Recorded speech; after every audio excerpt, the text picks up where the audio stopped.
Olivia. Aku adalah penulis buku Traveling Aja Dulu, Jalan-Jalan Gratis ke 35 Negara di 5 Benua.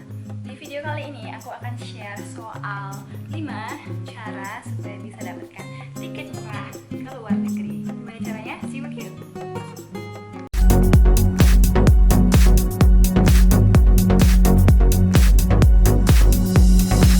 Cara pertama, cara yang paling umum ini adalah caranya browsing di situs-situs di tempat menyediakan tiket-tiket murah. Misalnya situs Skyscanner. Ini favorit aku personally karena aku selalu bisa memilih tanggal atau juga bulan yang memang aku bisa untuk travel. Misalnya cutiku ada atau aku kebetulan kosong. Jadi aku bisa nentukan misalnya sebulan, kira-kira dalam bulan ini sepenuhnya, bulan Januari atau Februari, tiket di tanggal berapa yang murah. Ini paling efektif untuk orang yang punya waktu lebih fleksibel, jadi dia bisa menentukan sendiri tanggal keberangkatan dan tanggal pulangnya kapan. Jadi benar-benar efektif dan benar-benar murah gitu, karena kita nggak harus bersama dengan teman-teman yang liburannya mainstream. Terus selain juga Skyscanner, kamu juga bisa cek di situs misalnya Kayak dan juga Momondo. Itu situs kedua dan ketiga aku yang favorit.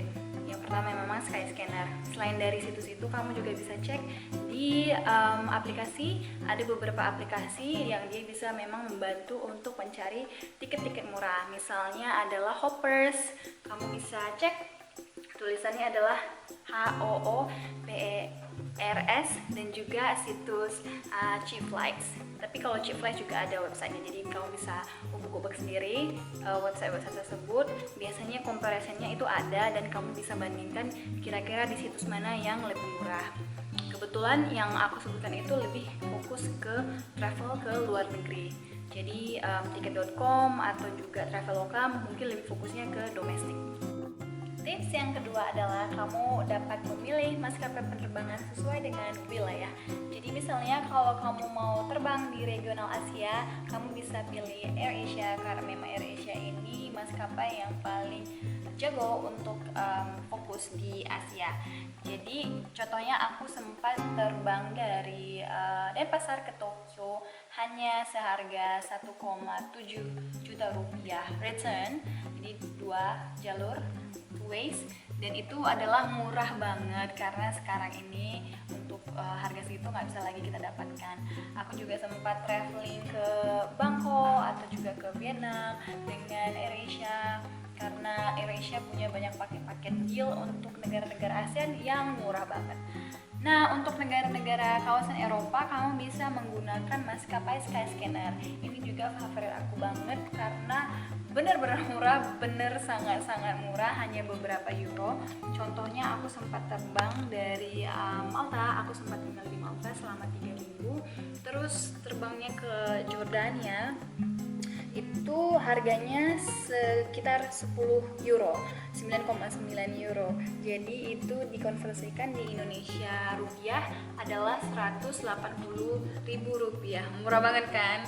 Dan untuk returnnya itu aku dapat 360.000 rupiah. Jadi dikalikan 10 euro itu kali 2, 20 euro, sekitar segitu.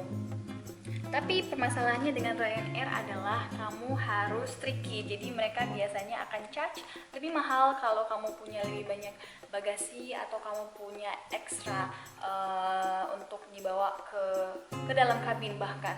Jadi kamu cuma dikasih tas backpack kecil untuk traveling. Untungnya waktu aku traveling di Malta itu waktu aku traveling ke Jordania dari Malta, aku cuma bawa tas backpacker yang kecil. Jadi cuma hal-hal esensial aku butuhkan selama aku traveling 3 hari di Jordania.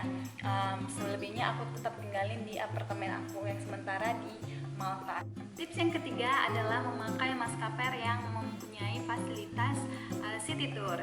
Contohnya aku dulu sempat traveling dari Malaysia ke London untuk conference, dan transitnya itu adalah di Istanbul di Turki karena aku menggunakan Turkish Airlines, dan aku dapat tour gratis di Istanbul selama 1 harian. Jadi mulai dari makannya, mulai dari tour guide-nya, busnya, makan siang, makan pagi, sarapan, itu nggak bayar sama sekali, bener-bener nol. Jadi yang aku bayar itu cuman biaya visa aku keluar untuk berkunjung ke negara Turki, yang bisa dibayar on the spot atau bisa kamu bayar juga secara online sebelum kamu tiba di Turki. Biayanya itu yang aku bayarkan dulu sempat 25 USD, tapi kalau sekarang udah naik jadi sekitar 35 USD. Tapi worth it banget, terutama kalau kamu belum pernah berkunjung ke Turki, karena benar-benar mereka menunjukkan objek wisata yang khas, yang benar-benar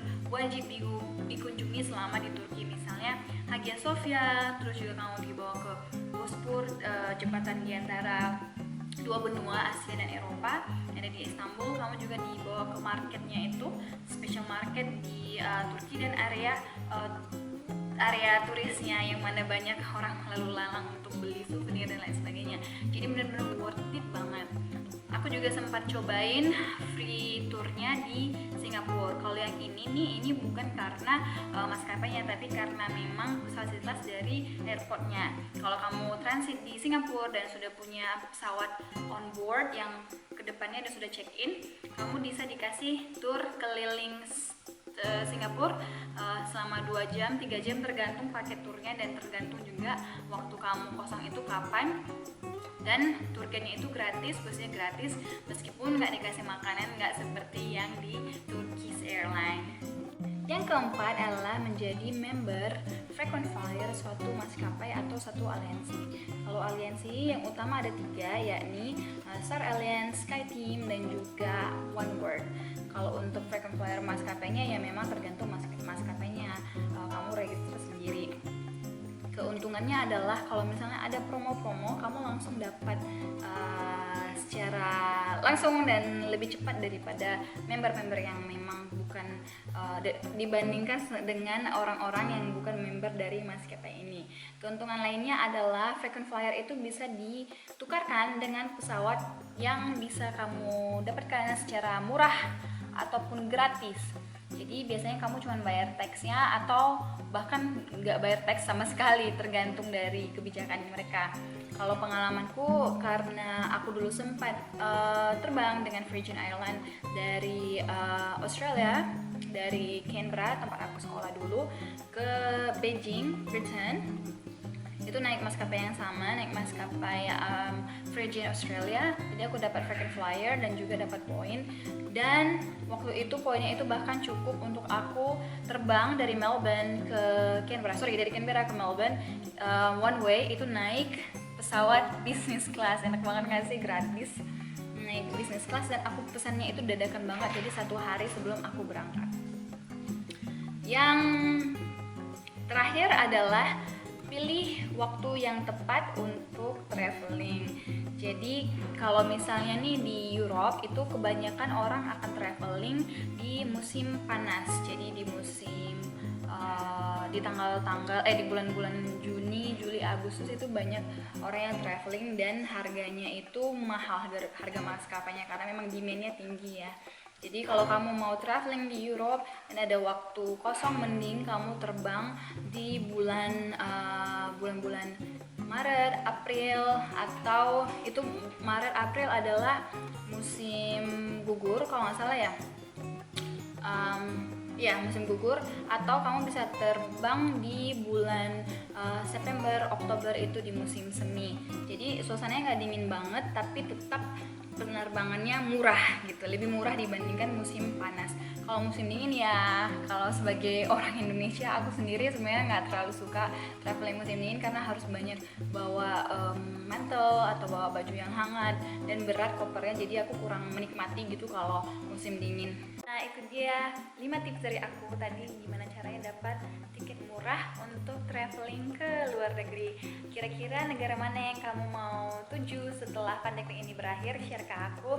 Dan kalau kamu punya pengalaman mendapatkan tiket murah, share juga di komen di bawah, karena aku juga mau dengar dari teman-teman kira-kira seperti apa pengalaman dapat pesawat murah, dan pastinya bangga ya kalau bisa dapatkan tiket yang murah sambil jalan-jalan ke luar negeri. Bye.